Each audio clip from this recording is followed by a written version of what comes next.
Hello, everyone. Welcome to another Tinto Talk with me, Roser. It's been quite a while since I actually made a video. Now, that's because I've been playing a game called Expedition 33. It's a okay game.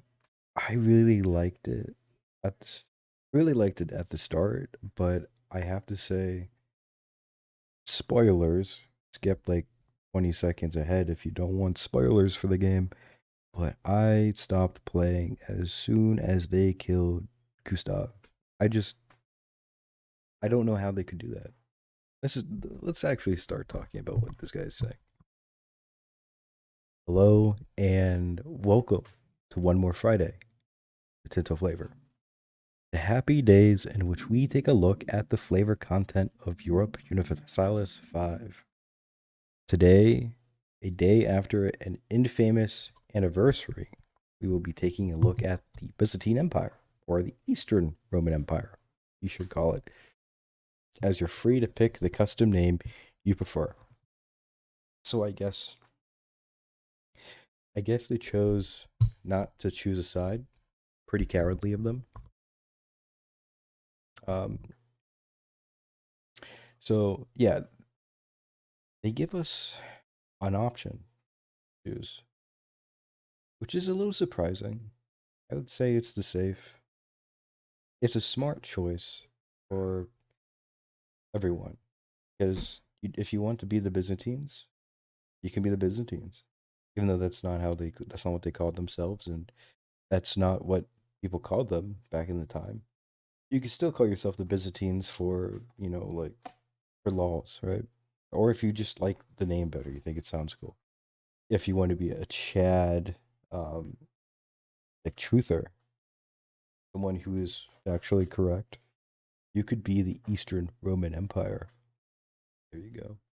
Hmm? That sounds a lot cool. Sounds a hell of a lot cooler when you're colonizing like America and you still survived, right? Oh, the Eastern Roman Empire is no longer that Eastern, right? Actually, that's my question. What what happens to the Eastern Roman Empire when they get the Western side of the Roman Empire back? Right?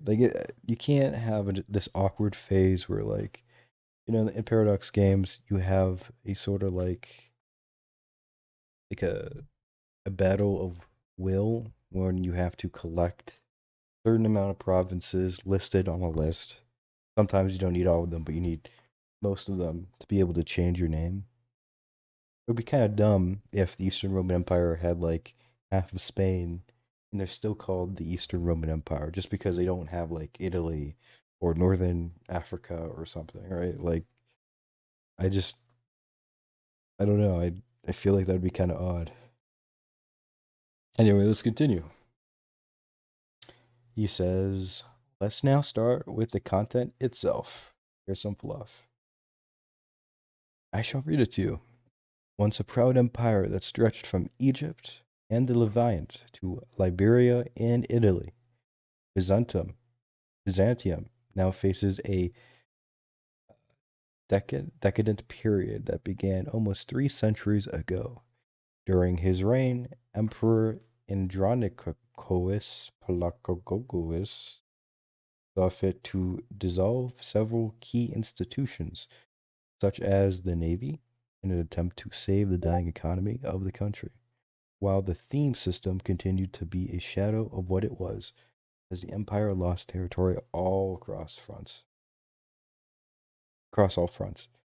His successor, Emperor Andronicus III Palaiologos, is now faced with the difficult task of safeguarding what remains of our once glorious empire. To our east, the Ottomans have started amassing a large army to wipe out our remaining holdings in Anatolia, threatening to set foot across the straits. At the same time, King Stephen Urs the Fifth, Duchan of something, eyes the Shalarchy and northern Epirus like a vulture. Meanwhile, our treasury runs dry of precious coin, and the country may yet be thrown into a perilous war. Uh, a civil war as the family of our emperor conspires with the Noiti behind closed doors. I don't know what. I'm sorry, I can't pronounce any of the names. This is a journey with you and me. You, we'll see if I can get better at pronouncing the names, right? But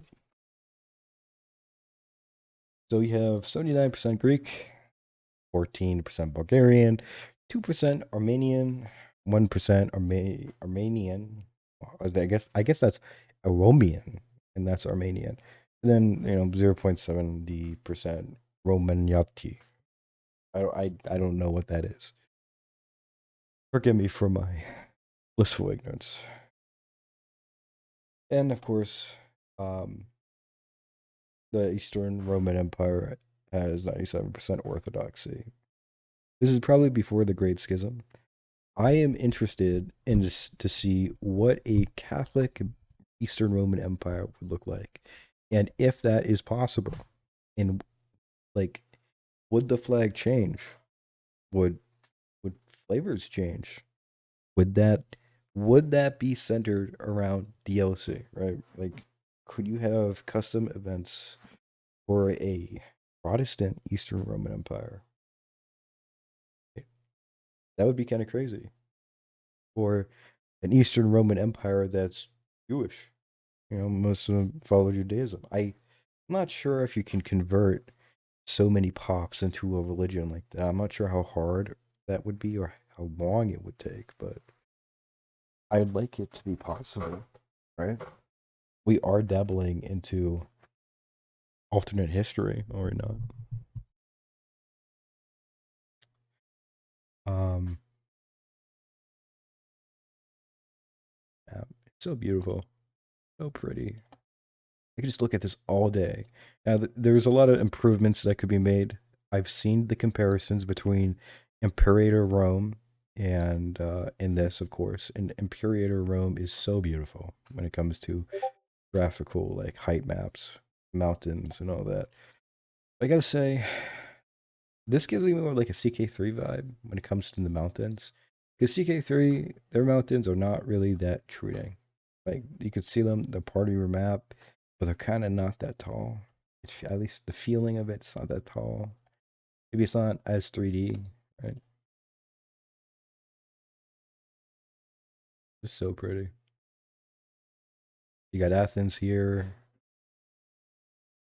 Karasids, Karasids, Hamadids, I don't, the Menticids. Of course, if you can take a real close look, really close, you can see Venice, which is actually a big surprise because if you've been keeping up with the Tento talks, like I have not, well, on YouTube at least, Venice is its own island. And that's pretty big. That's a whole, maybe it's not really a whole video, but I mean, for the majority of Paradox games in its entirety, they never make Venice a island, especially,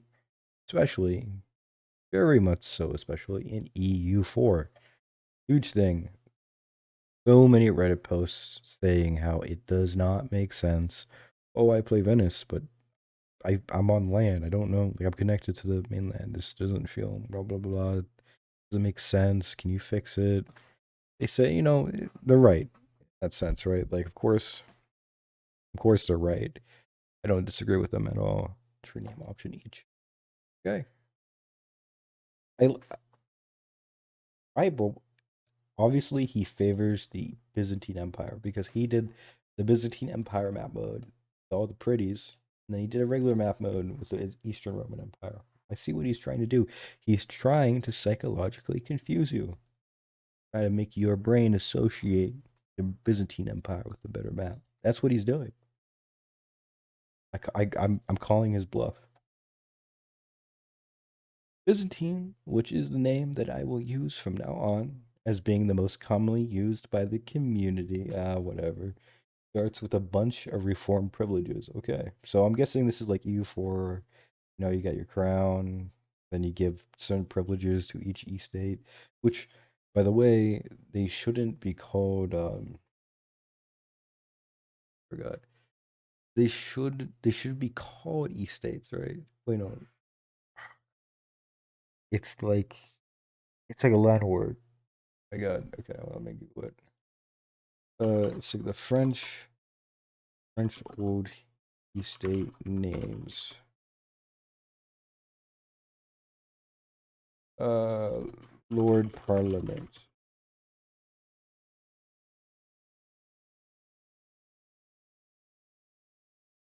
Uh, yeah, but it had a different. I'm not tweaking.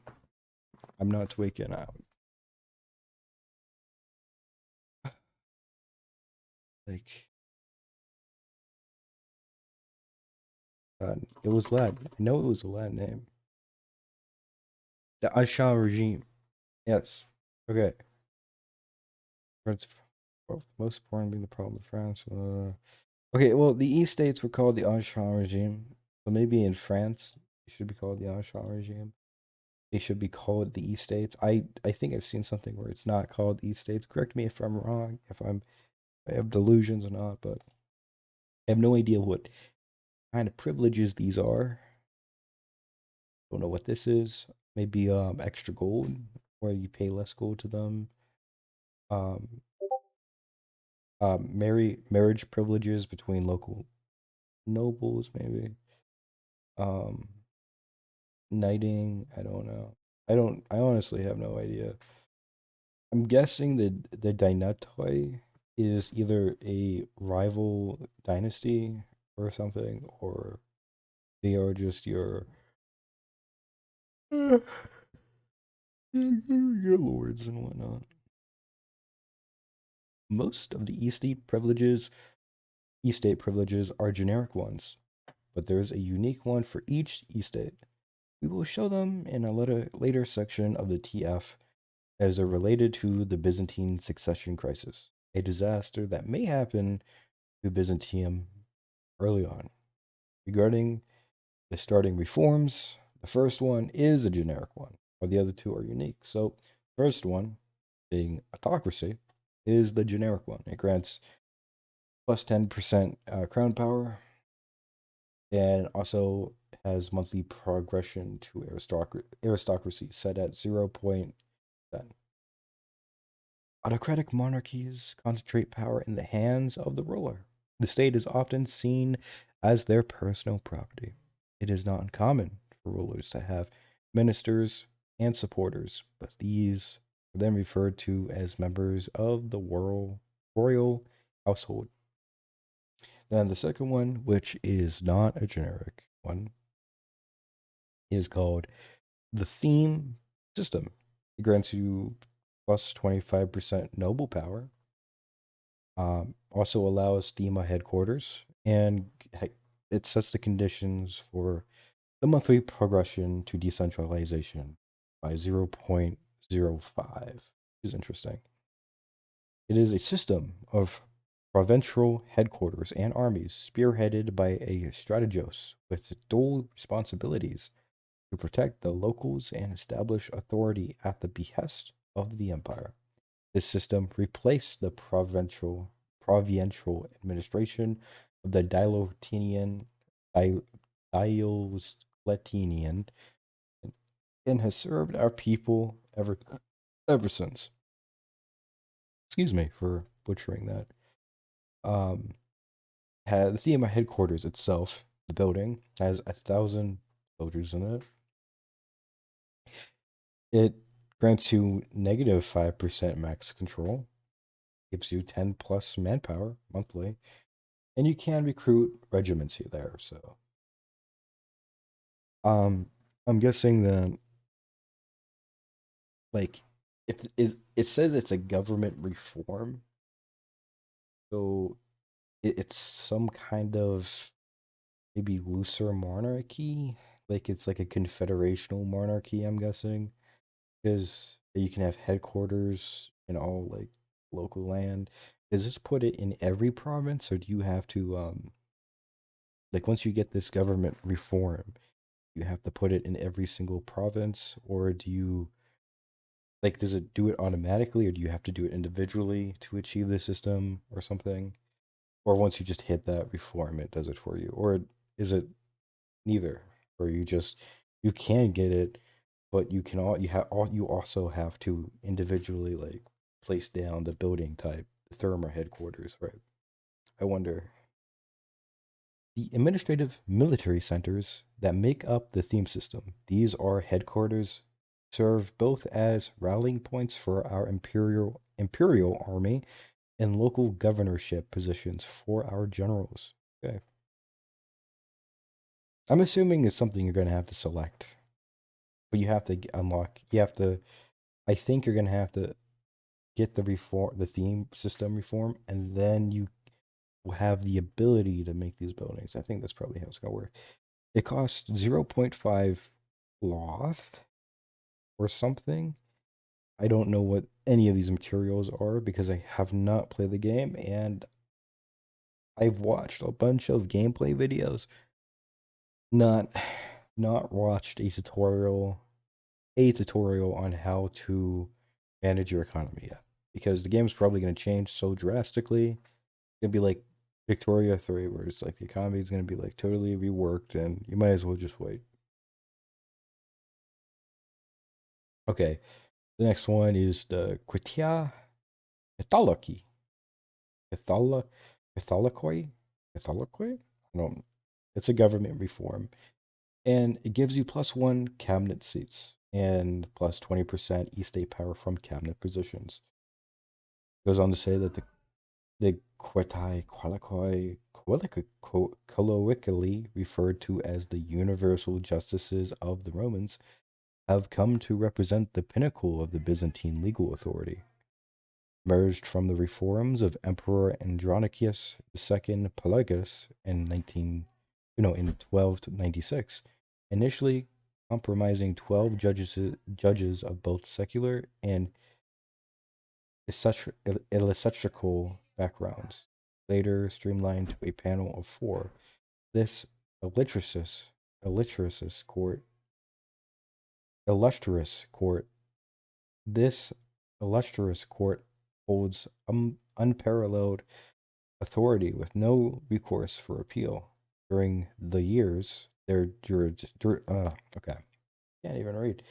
During the years, their jurisdiction came to encompass a large part of society, conducting hearings via written complaints, including expert testimonies and clendious deliberations, culminating in majority opinion judgments.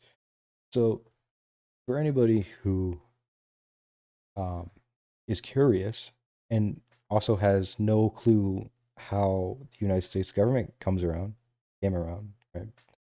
The Supreme Court was definitely inspired. Well, it was made through the inspiration of this from the Romans. Right, the American founding fathers took a lot of inspiration from the Romans, like a bigly amount. Right, they were kind of fanboys in a way. But they were chill fanboys. They were not cringe fanboys. Just get the record straight. They were also bad people. A lot of them were. So anyway, the Byzantine starts with a state patriarchy policy, as shown at as shown last Wednesday. Didn't see that, so this is good to know. Monthly, it gives you a monthly religious influence plus 0.10 modifier, and it takes 730 days to complete. So roughly like 2 years, two and a half. The patriarchy assumes an influential position in the state and possesses authority over religious matters of the country. And some other unique policies include the pronoria system. This is a policy of the administrative system law. Modifiers. It grants you negative 10% maximum tax and negative 10% infantry maintenance cost. This also takes 2.5 years to implement, probably roughly just two. The pronori system functions as a means of temporarily transferring imperial fiscal rights as taxes or income from various sources to individuals or institutions. Unlike the feudal system prevalent in Europe at the time, pronoria grants were neither hereditary or transferable, and ultimate ownership remained with the emperor. In exchange for these privileges, the system ultimately serves purpose for the head of state to raise an army in the times of need, and until that the troops had to mostly cover their own expenses. I mean, I feel like that is kind of feudal, right? I mean, theoretically, in a lot of feudal societies, the king said that he, all the titles that his lower lords had, he also had. He just kind of, I mean, I might be wrong, but like, say, like Kingdom of France, Kingdom of Great Britain, well, when it was really a monarchy, Kingdom of Prussia, right? I mean, all the kingdoms you can think of, the petty kingdoms, right? Petty kings too, during like, well, I mean, I guess the brain wasn't formed during this time, nor neither was Prussia, but like between 800 to 300, 800, maybe 600 to 1300,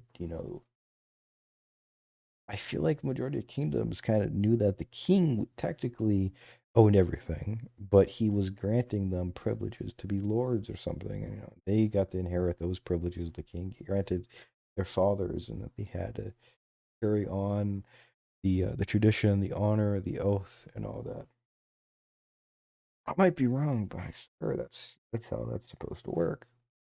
I don't know how this is. I feel like this separates that though. Like this implies that that's not how that worked back then. Anyway, the Byzantine law.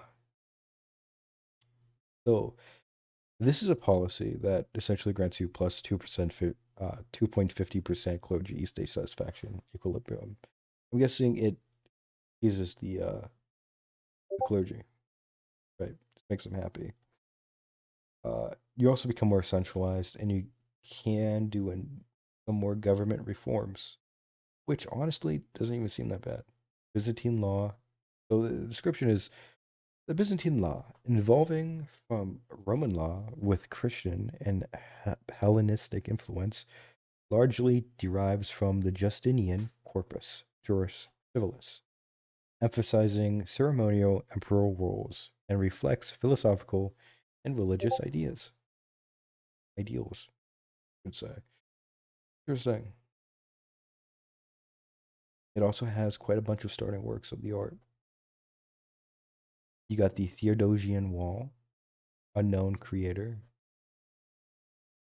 Wait, we really don't know who created that? The Song of Amorius, unknown creator, renowned in the area. Pierre, how are these unknown? Kind of sad. Someone came up with that song, and he's never gonna get credit. Okay, I feel like a dumbass. Maybe it's like the game. I don't. Yeah. Who created the song of? Was it this? No, I wasn't even close, my friend. I wasn't even close. Uh, I was I was on the right.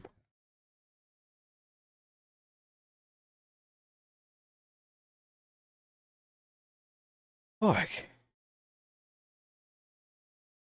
really is unknown. So I guess you can get all these works. I'm assuming that works of art give you prestige. I wonder if there's any way you can increase the value of a certain work of art, or if it's set in stone. And I wonder if you can you make more works of art. This gives me a lot of CK3 vibes. The Theodosian walls are represented to a unique building, plus 2,000 garrison size, plus 50% fort defense. Yes, 2 blocks from uh, Clark's vision from land. Okay. Okay, so it creates a blind spot like for your army. which is great for other people's army. Originally built on the orders of Constantine the Great, the walls elegantly guard one of Europe's most illustrious cities. Years later, when the double line of the walls was erected during the reign of Emperor Theodosius II, the city's defenses became somewhat of a legend, being held in high regard and even considered impregnable. Byzantines also had a branch, a bunch of advances. We are going to focus on the early game, historical ones, as they unlock some Byzantine unique units.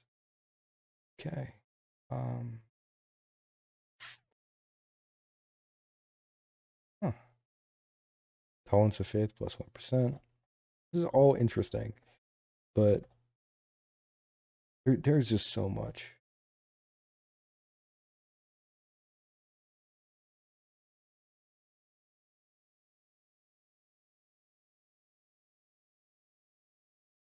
Uh,